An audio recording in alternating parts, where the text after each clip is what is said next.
Souvent, lorsque l'on achète un téléphone, on pense qu'il faut mettre plusieurs centaines d'euros parce que c'est nécessaire pour avoir un produit de qualité. J'ai aujourd'hui dans la main ce Realme 3 Pro, c'est un téléphone de la marque Realme, du groupe BBK Electronics. C'est un groupe qui est chinois, qui est aussi propriétaire de OnePlus, de Vivo ou encore d'Oppo. Et donc du coup, ce téléphone il coûte 200 euros. Alors à 200 euros, est-ce un mauvais téléphone ou bien au contraire, est-ce une bonne surprise? Je vous en parle juste après ça. Les nouvelles technologies à un coût moindre, c'est pour moi quelque chose de très important. Que tout le monde puisse accéder aux dernières nouvelles technologies à un bon prix sans qu'il n'y ait forcément de discrimination entre les personnes les plus aisées et les personnes les plus pauvres. D'ailleurs, n'hésite pas à t'abonner et juste là à activer la cloche de notification parce que c'est un thème que j'ai souvent réabordé et si tu veux avoir des bons plans pour les nouvelles technologies ou pour acheter des téléphones moins chers, acheter des produits high-tech moins chers, n'hésite pas à t'abonner parce que je ferai de nouvelles vidéos là-dessus. Du coup, j'ai pu me faire prêter ce Realme 3 Pro et voilà, on se retrouve de l'autre côté de la caméra pour l'unboxing.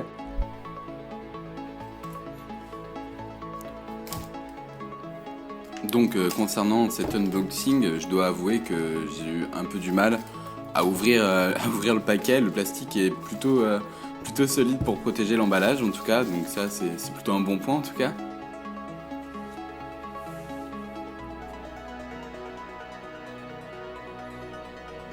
La boîte aussi était assez dure à ouvrir, mais bon finalement j'ai fini par y arriver. Et à l'intérieur on retrouve voilà, quelque chose d'assez sympa, coloré, avec du gris et du jaune. Tout de suite on a un petit étui avec la coque de protection à l'intérieur, une coque qui d'ailleurs fait très bien le taf, il n'y a rien à dire là-dessus. Ensuite on a le téléphone, alors qui est assez dur à enlever encore une fois de la boîte, on n'est pas sur un packaging super bien au top, mais en vrai le téléphone est bien protégé et je pense que c'est l'essentiel.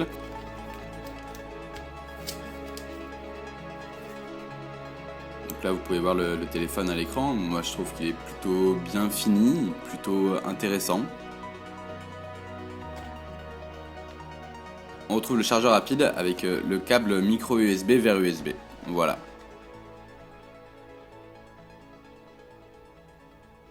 Alors le voilà, il est là.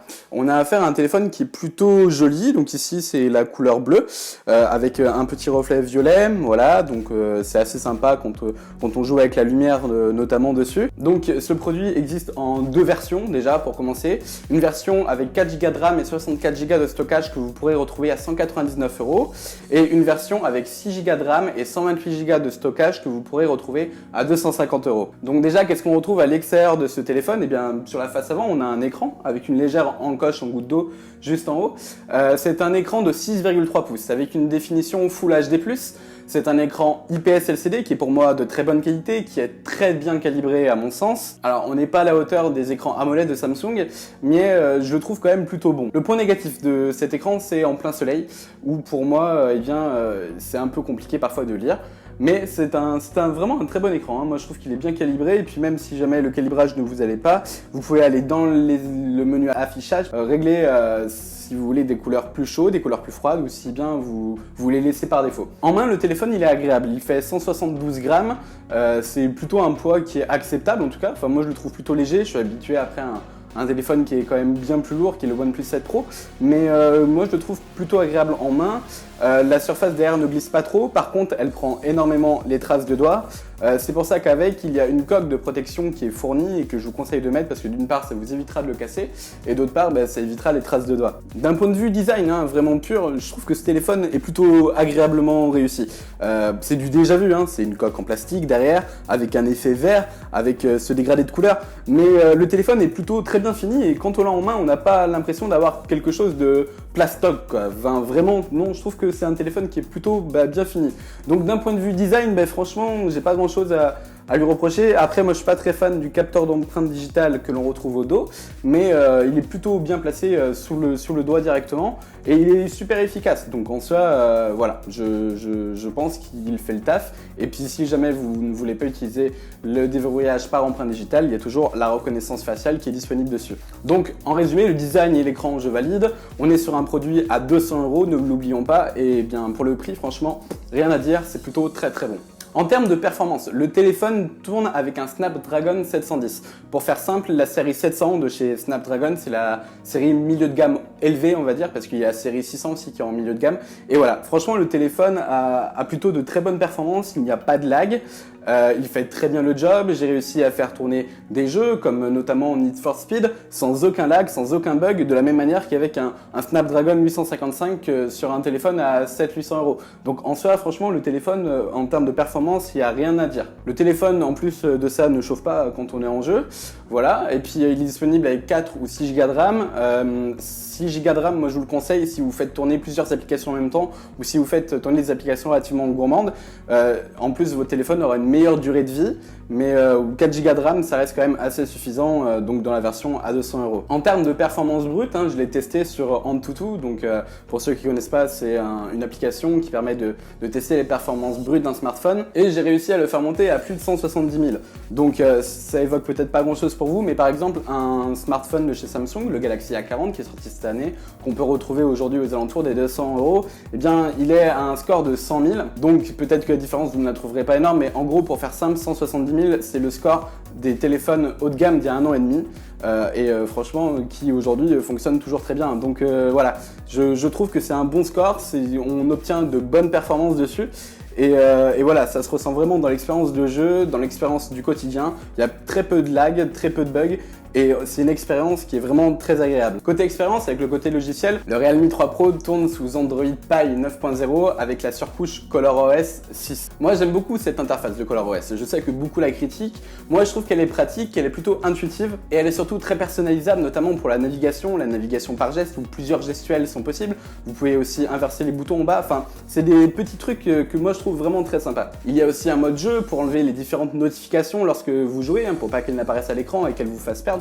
Je trouve que c'est tout bête, mais c'est plutôt pas mal aussi. Il n'y a pas trop d'applications publicitaires préinstallées, alors on va retrouver Opera ou Aquamail, mais ce sont des applications qui seront désinstallables dans tous les cas. Et j'ai vu que d'autres testeurs avaient, notamment sur les Oppo, noté des problèmes de traduction. Et bien moi je n'en ai pas vu, alors après je ne suis pas allé dans tous les paramètres, dans toutes les profondeurs du téléphone, mais globalement voilà, le téléphone est bien traduit, l'interface est agréable. Donc voilà, je trouve plutôt cette interface agréable, on n'est pas sur du Android pur, vous allez vraiment avoir des icônes qui sont différentes, une personnalisation qui est bien plus approfondie, et moi je trouve que c'est plutôt agréable. Mais après l'interface, c'est une histoire de goût et de couleur, donc ça dépend de chacun. En termes d'autonomie, eh bien ce téléphone il est très bon. On a une batterie de 4045 mAh. Ce téléphone vous tiendra 2 jours sans aucun souci. Moi, je l'ai eu 2 jours, 2 jours et demi avant de le recharger et franchement, c'est plutôt agréable en soi. Et ce qui est encore plus cool, c'est que là-dessus, on a de la recharge rapide SuperVOOC 3.0. C'est une recharge qui va vous permettre de recharger cette batterie, donc qui va vous durer plus de 2 jours, en 1 heure seulement. Et ça, franchement, c'est plutôt agréable.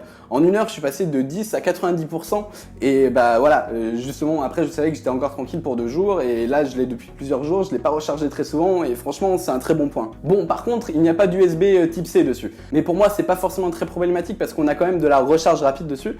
Et pour moi, bien, c'est ce qui est essentiel. Dans les paramètres, vous allez pouvoir trouver des modes pour en plus augmenter la durée de la batterie si jamais vous voulez que ça dure encore plus longtemps. Donc voilà, Realme a bien fait le job là-dessus. Et je trouve que c'est plutôt intéressant d'avoir ce produit-là qui tient la batterie sur 2 jours à un prix comme ça. Franchement, il n'y a rien à dire. Niveau son, on a affaire à un haut-parleur mono qui est pour moi assez moyen. Mais heureusement, la prise jack est toujours là. Elle a été conservée sur ce téléphone et c'est plutôt un bon point. Enfin, il est temps d'aborder la partie photo-vidéo. Sur ce Realme 3 Pro, on va retrouver un double capteur, donc un capteur de 16 mégapixels et un téléobjectif x2 de 5 mégapixels.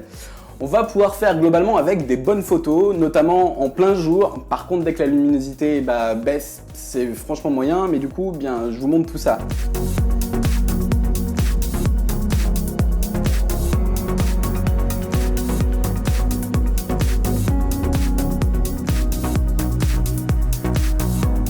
Voilà, dites-moi ce que vous pensez de cette sélection.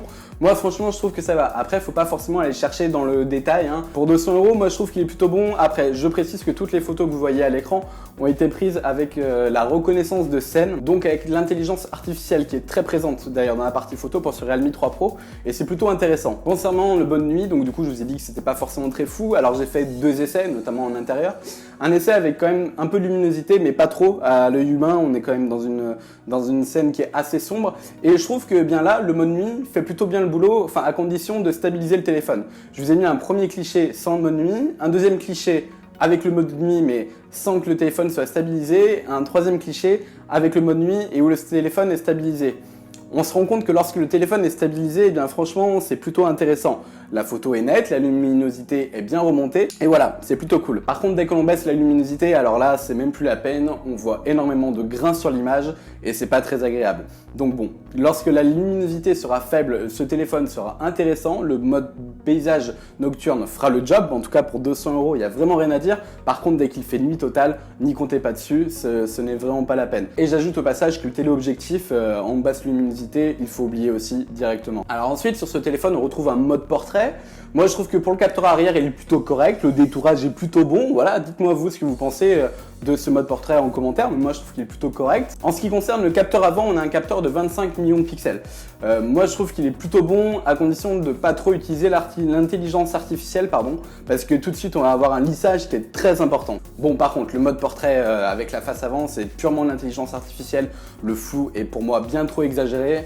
Mais là encore, c'est une histoire de goût, dites-moi vous ce que vous en pensez.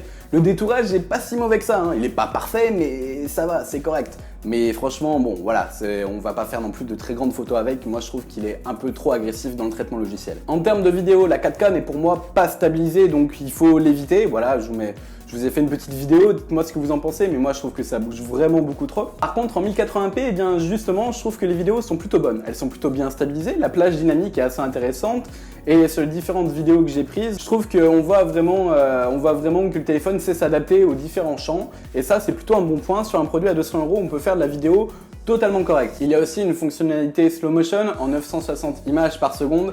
Alors là, je vous le dis tout de suite, pour moi, la 960 images par seconde, c'est totalement à oublier. Je vous mets une petite vidéo, mais dites-moi ce que vous en pensez. Pour moi, c'est pas ouf. Par contre, il y a possibilité de faire de la slow motion en 120 images par seconde. Et là, pour moi, c'est bien plus qualitatif. L'image est bien plus nette. Et franchement, je recommande dans ce cas-là, si vous voulez faire du slow motion, d'utiliser le 120 images par seconde, parce que 960, non, il est vraiment pas top, quoi. Pour la caméra avant, on va pouvoir filmer jusqu'en 1080p.